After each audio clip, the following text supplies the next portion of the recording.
کہ اللہ کے نزدیک مہینوں کی گنتی وہ 12 مہینے ہیں، اور وہ 12 مہینے چاند کے گھٹنے اور بڑھنے کے ساتھ ان کے گزرنے کا پتہ چلتا ہے۔ اور وہ چاند جب پیدا ہوتا ہے تو باریک ہلال کی سی شکل کا ہوتا ہے، پھر وہ بڑھتا بڑھتا اپنے جوبن کو پہنچتا ہے تو وہ 14ویں کا چاند کہلاتا ہے، پھر وہ گھٹتا گھٹتا غائب ہو جاتا ہے، یوں 1 مہینہ پورا ہو جاتا ہے۔ تو یہ ایام کا گزرنا، دنوں کا آنا جانا، یہ اسی طرح رہتا ہے، لیکن ان کو مہینوں کے اندر تقسیم کر کے ان کے نام رکھ کر ان کو الگ الگ کیا گیا، ان کو گنا گیا۔ اس کی وجہ کیا ہے؟ اس کی وجہ یہ ہے کہ اللہ رب العزت نے بعض کو بعض پر فضیلت دی ہے، اور بعض انہی دنوں کے اندر اسی چاند کو دیکھ کر بعض مہینوں میں مخصوص عبادات اللہ رب العزت نے اپنے بندوں کے ذمہ لگائی۔ اس سے زیادہ ان دنوں کا گزرنا اور ان کا تبدیل ہونا کچھ بھی نہیں ہے۔ وہ پھر چاہے قمری سال یا قمری مہینہ ہو، یا ہجری سال اور یا ہجری مہینہ ہو، جیسا کہ اب قمری سال کا یہ پہلا مہینہ جنوری شروع ہو گیا، اور ہجری سال کا، شمسی سال کا پہلا مہینہ جنوری شروع ہوا، اور قمری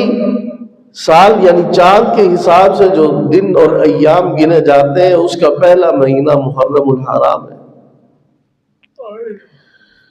تو اس طرح یہ دن گنے جاتے ہیں اور ان کا اندازہ لگایا جاتا ہے۔ تو ان ایام میں سے بعض ایام کا ہماری زندگی سے نکل جانا اور گزر جانا، یہ ایک ایک دن چاند کا بڑھنا اور گھٹنا، سورج کا نکلنا اور غروب ہونا، یہ ہمیں پیغام دیتا ہے کہ ہماری زندگی سے ایک دن کم ہو گیا۔ یہ چاند ایک مرتبہ گھٹ کے بڑھ کے دوبارہ گھٹتا ہے تو یہ پیغام دیتا ہے کہ ہماری زندگی سے ایک مہینہ کم ہو گیا۔ کیا مطلب؟ کہ اللہ رب العزت نے جو زندگی اور اس دنیا کے اندر جو مہلت مجھے اور آپ کو دے کر بھیجا ہے، اس مہلت میں سے دن کم ہوتے جا رہے ہیں۔ اب اگر تو ہمارے یہ دن جس کام کے لیے اللہ رب العزت نے ہمیں یہ مہلت دی ہے، یہ زندگی دی ہے، جس مقصد کے لیے اللہ رب العزت نے ہمیں یہ زندگی دی ہے،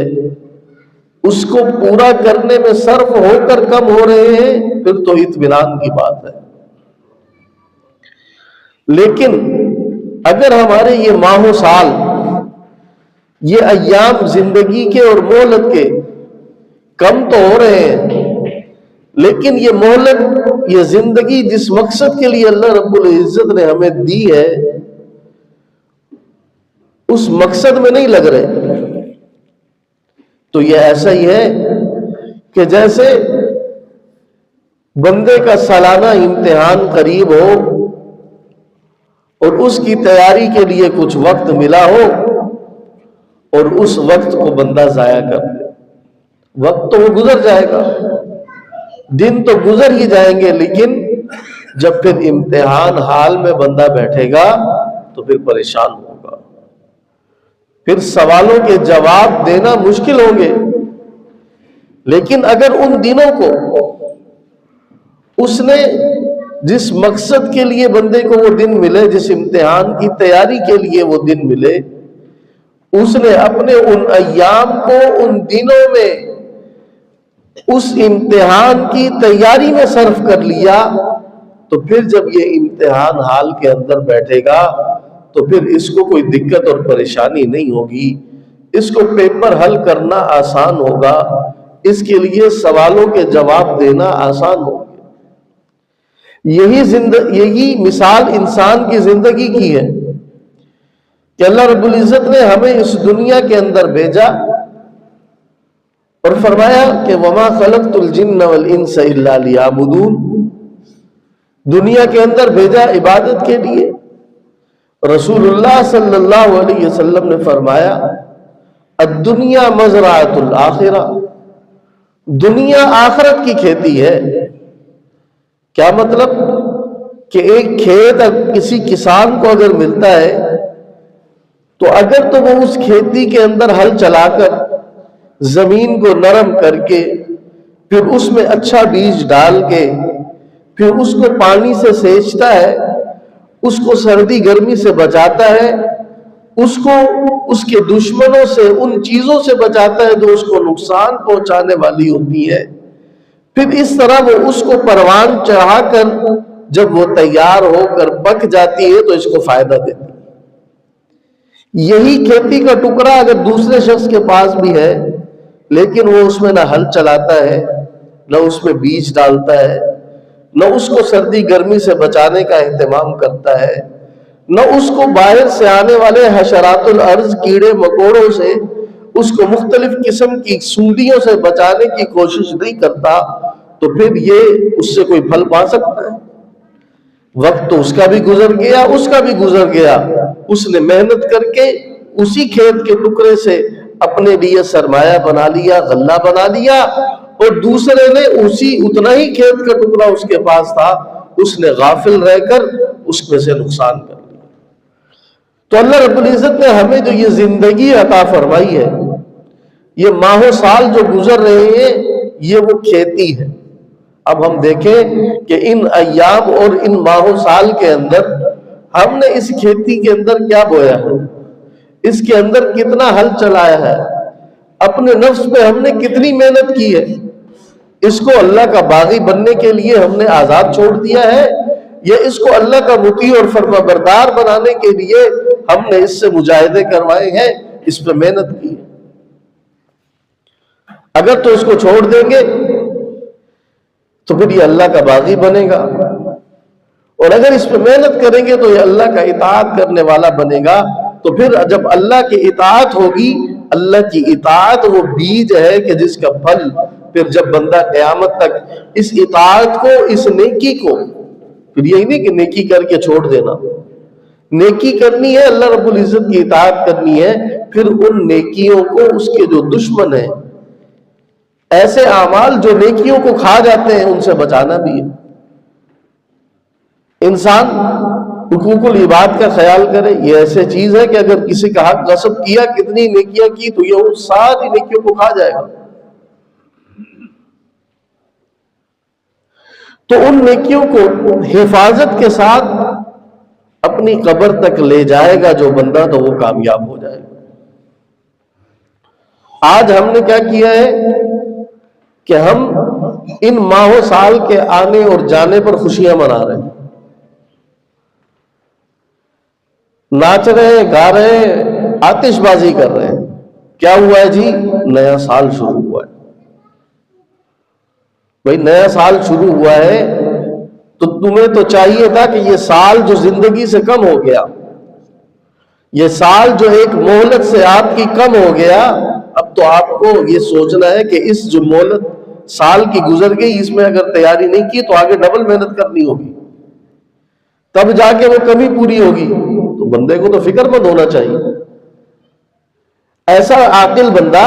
اگر بندہ عقل سلیم رکھتا ہو کہ جس کو ایک وقت اس کا گزر گیا غفلت کے اندر، تو اب وہ اس وقت کے گزرنے پر خوشی منائے گا یا افسوس کرے گا؟ ہمارا مقام تو یہ ہے کہ ہم میں سے ہر ایک جب اپنا جائزہ لے، اپنی زندگی کو پیچھے مڑ کر دیکھے تو اسے تو اپنا وقت ضائع کر دیا. ہم نے تو جو کھیتی آخرت کی اللہ رب العزت نے ہمیں یہ عطا فرمائی ہے، ہم نے تو نہ اس میں ہل چلایا، نہ نفس سے کوئی مجاہدہ کرایا، نہ ہم نے اللہ رب العزت کی اطاعت پر اپنے آپ کو راضی کیا، بلکہ ہم تو غفلت کے اندر بٹکے پھرے. اور اس غفلت میں یہ جو سال گزر گیا پھر اس کے گزرنے پہ خوشی منا. تو یہ عقل مندی کی بات نہیں ہے میرے بھائیو دوستو، یہ افسوس اور حسرت کی بات ہے. عقل مند انسان کے لیے سوچنے کا مقام ہے. الکیس من دان نفسہ، رسول اللہ صلی اللہ علیہ وسلم نے فرمایا الکیس من دان نفسہ وعمل لما بعد الموت، کہ عقل مند آدمی وہ ہے کہ جو اپنے نفس کو پہچانے اور اپنے نفس کو اللہ کی اطاعت کے اندر ڈھال دے، اور جو بھی عمل کرے وہ ما بعد الموت کے لیے کرے. اس کے ذہن میں یہ ہو کہ میں یہ جو عمل کر رہا ہوں یہ مرنے کے بعد مجھے فائدہ دے گا. اگر انسان اللہ رب العزت کی اطاعت کے اندر آ جائے اور رسول اللہ کے طریقوں پر عمل کرنا شروع کرے نا، تو پھر ہر عمل انسان کو آخرت میں فائدہ دے گا. پھر اس کا ہر عمل اس کی کھیتی کا پھل بنے گا. دنیا کی جو کھیتی اللہ رب العزت نے عطا فرمائی ہے، جو مثال دے کر رسول اللہ نے ہمیں سمجھایا، الدنیا مزرعۃ الآخرہ، تو جب بندہ اللہ کی اطاعت اور رسول اللہ صلی اللہ علیہ وسلم کے طریقے پر چل کر عمل کرے گا اور اپنے ہر عمل میں اس کا خیال کرے گا تو یہ عمل اس کا بیج بنے گا اور آخرت میں ایسا پھل ملے گا کہ پھر انسان حیران رہ جائے. لیکن اگر یہ پھل، یہ بیج ہم نے ڈالا ہی نہیں آج، تو پھر پھل کی توقع کس سے کریں گے؟ ایک انسان زمین کے ٹکڑے پہ بیٹھا رہے اور دیکھتا رہے، سوچتا رہے، لیکن کرے کچھ نہ، تو کیا اس کو اس سے پھل مل جائے گا؟ کچھ بھی نہیں ملے گا. تو اس دنیا کی کھیتی کے اندر ان ایام اور ماہ و سال جو اللہ رب العزت نے ہمیں زندگی کی مہلت عطا فرمائے ہیں، ان کو ہم نے قیمتی بنانا ہے. اور پھر ان ایام میں جو آیت مبارکہ آپ کے سامنے پڑھی، اللہ رب العزت نے فرمایا منہا اربعۃ حرم عدۃ الشہور عند اللہ 12 شہرا، 12 مہینے.